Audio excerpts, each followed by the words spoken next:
મધ્યપ્રદેશના છતરપુર જિલ્લામાં આવેલ ખજુરાહોમાં ચંદેલ વંશના રાજવીઓએ 9મી થી 11મી સદીના સમયમાં કુલ 85 વૈવિધ્યપૂર્ણ મંદિરો બાંધ્યા હતા, જેને જોવા માટે આજે દુનિયા આખી કાયમ આવે છે, જેમાંથી આજે માત્ર 22 મંદિર બચ્યા છે.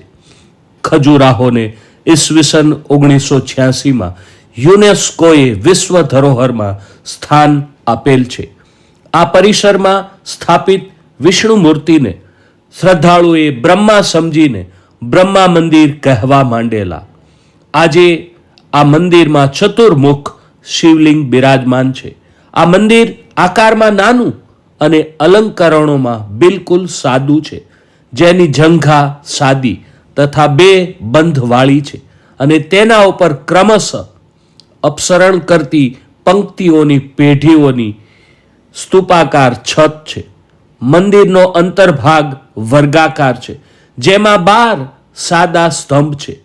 મંદિરના પ્રવેશ દ્વાર પર ત્રિદેવ બ્રહ્મા, વિષ્ણુ અને મહેશની મૂર્તિઓ છે. દ્વાર સ્તંભ પર એક અનુચર સહિત ગંગા અને યમુનાનું શિલ્પ છે. આ મંદિર ખજુરાહો સાગર યા નિનોરા તાલ તળાવના કિનારે આવેલ છે.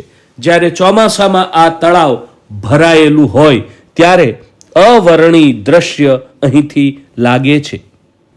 આ મંદિરમાંથી બોધપાઠ એ મળે છે કે કાળા માથાનો માનવ જ્ઞાનના અભાવે ઘણી વસ્તુ હોય કાંઈ અને માને કાંઈ એવું બને છે. એટલે આપણે જ્યાં સુધી એમના પૂરતું જ્ઞાન ન ધરાવતા હોઈએ ત્યારે કોઈ પણ બાબત વિશે અભિપ્રાય ન બાંધવો જોઈએ કે આ વસ્તુ આમ હશે.